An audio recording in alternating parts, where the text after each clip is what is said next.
Gamers, the new patch has arrived. I'm making this for everyone in the Twitch chat and YouTube, explaining everything that is new. So the patch just hit, and I wanted to start here because one of the things that was heavily requested was what I'm about to show you. So when you finish the game, this is how it looked before. You know, you can chat, whatever, but now you can click back and it's going to put you back into the game where the game ended, and you see the whole map. So you can see what the opponent had, what upgrades they had, what units they had, and whatever else. And I think this is really cool, and it's just, you know, really cool, so you don't have to check replay to just see one thing that happened. You can see it right at the end of the game. Another thing that's changed, it's I think very important, at least for me. I didn't know the exact attack and armor values, but now when you get an upgrade, if you look here, it says +1, which means that you got +1 armor, right? +1 upgrade. And I got +2 attacks, it says +2.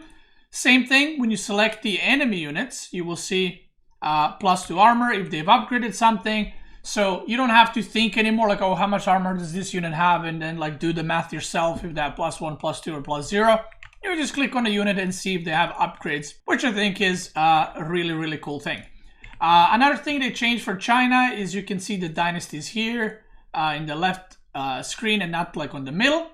And one big thing is that you guys can't see now because the game ended, but when you build units or upgrades, the units now have global queue. This is global queue. So when you're in the game as well as observing, you will be able to see all the units that you queued up. So if you're making 3 villagers or 6 villagers, if they're queued up, it's going to show a villager icon and then 6 on top of it or on it. If you're making knights, it's going to show 2 knights.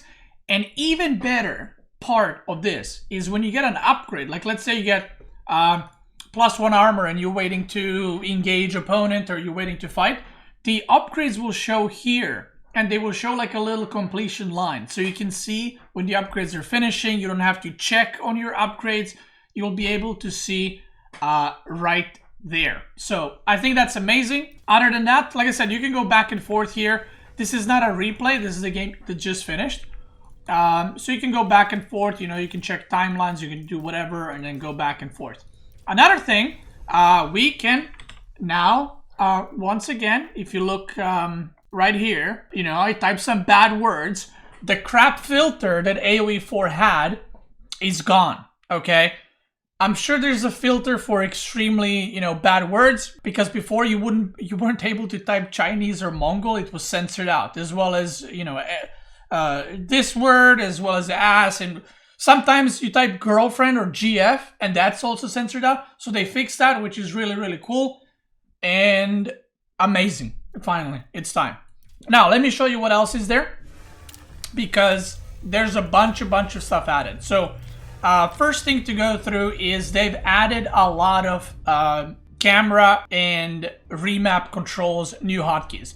So first, there's the exclusive control groups that people asked. You can swap shift and alt modifiers. I'm not going to go through all of them because I don't even know what's new, what's old, but there's a lot of new hotkeys that are available that you can set up for your game, which I think is amazing. I don't know if you guys know this already, but you can observe like random games that already existed. I don't know, I just wanted to mention it. Oh, apparently me clicking observe just killed my FPS completely. All right, good to know. So FPS issues not fixed yet, as you can see. More things in the game that are added. So mods and map editor is added. So now when you host a map, so I can go here, and these are your normal maps. These are generated maps that basically spawn random resources each time you play, but they follow a certain pattern. If you can look here, there's a map called Mega Random, which everything is mega random. So there are new maps. I downloaded already a couple of them that I'm going to be playing, which is very cool. So now the community can publish the maps in the map editor, release them in the game, and then everyone can play them, which is great. So there's going to be a lot of maps that are imported from AOE2 into AOE4, which is great. There's also crafted maps, and these maps are, as it says here, maps with specific layouts that are the same each time you play. So these maps will not be changing, like if you play them, it's the same spawn every single time, which, you know, is a different kind of map, right? They have also added the random option. So when you're playing now, you can select random and it will still show your opponent what civ you are, but you can click random at the start, which I thought was pretty cool. Now this is the option that allows you to see the ending of the game. Reveal on elimination. It just reveals the whole map when people are eliminated. Now these are the mods that you can put into the game. So one of the mods that Age of Empires put in themselves is a Royal Rumble, which you spawn with a king, and then if your king dies, you lose the game. There's no... You can just kill someone's king, even if they have 200 supply and you have 50, and you win the game against them. And this is apparently a very popular mod from AOE2, so that should be a lot of fun. There's Nomad, which is also from AOE2. Your 3 villagers, as it says, scattered across the map. Will you struggle to find a perfect home? Basically, you have to make your town center with the 3 villagers, and then you go on from there. So it's kind of like very random, and you can run into opponents' villagers early on, and so on and so forth. Now, that's all great. The way to find these mods is you go on Home, then you go top here, you have mods, and you can create, or you can select all mods. So here, there are all the mods and all the maps that are being created by the community and by Relic as well. So you can sort by date, uploading, rating, alphabetical, whatever. The patch came out 2 hours ago, 1.5 hours ago, and there's already so much stuff being added, so many maps, and there's way more to be added because on the test realm, whatever it's called, server, there were so many mods being created. So if you sort by rating, you know, you can see which ones people like the most, and obviously you can, you know, rate them. And the way you download them is, I'll select some that I didn't download yet. You just click subscribe on the top, it downloads the map for you, and then you can host it and play it. So this is 2-player Forest Nothing, which is a map where there's only forest. It shows you who created it. He's a published mod. Cowp right here. You can rate it, yada yada, and then you just go in custom games, host the map, and you're ready to go. There are a lot of fun packs, like this one is created by also AOE Official. Basically, wolves have increased damage, hit points, and size. It's like a normal game, except the wolves are actually quite strong and quite good. I think this is the best patch. Obviously, we just had a lot of the changes. If you guys remember, I did a video a week or two ago about all the balance changes. There's over 250 balance changes that were put in the game, or changes in general. And they're also all live as well. Ranked is coming next week on 13th of April. I'm going to be grinding that first day, probably 12-hour stream or something like that.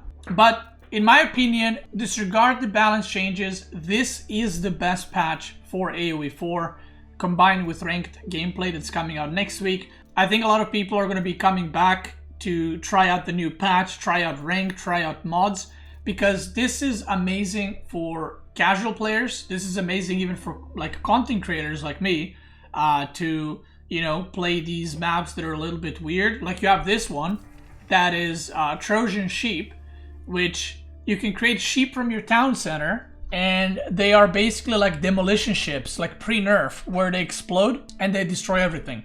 They move super slow, but you can just detonate sheeps and kill them. Does this make any sense? No, but it's fun, and a lot of people are going to play this, and obviously I'm going to be trying this out on my stream as well. I think, like I said, I think it's a great patch. I think there's going to be a lot of fun maps. I have to practice for the tournament that I have this weekend, otherwise I would be playing these games with the community. I would be hosting and playing some fun games, but sadly, no fun for me yet. I gotta test out the new balance changes and practice with that, but once I'm done with all that, obviously I'm gonna give this a try. There's a lot of mods that were made on the test servers. For example, one mod was made where there's day and night. You know, it kind of like a normal day goes from day to night, and when it's night, the whole map is obviously a lot darker, and then whenever there's torches, they light around the units quite a bit. And again, this is something that's made by the community. This isn't developers making it. This is some Joe that created this that looks amazing. So there's a lot of things that can be changed, even graphics. Like someone can create a mod where units look different, and that mod can be used in tournaments. There's mods for how the arrow will fly. There's a mod that made arrows fly much smoother and more realistic.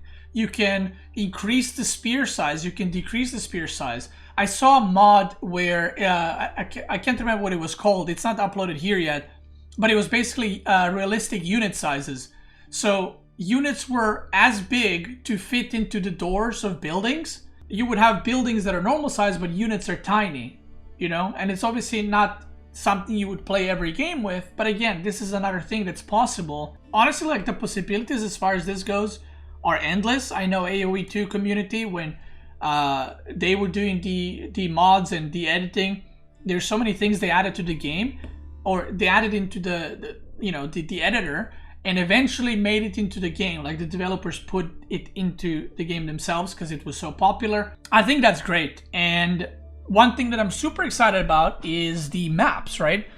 We can create new maps. If there's a map that's almost good for competitive play but not quite, it can be edited a little bit, and then we can just play that in tournaments. Tournaments can have their own map pools, and like I said, I'm super excited about this patch, and I can't wait to see what the modders do with it. Again, ranked gameplay is coming on April 13th. That should be quite nice. So yeah, like I said, if you were one of those people that tried out AOE4 in the early days, didn't like it because of bugs and all the good stuff that happened, that should have been fixed a long time ago, I would suggest give AOE4 another try, install it, try it out.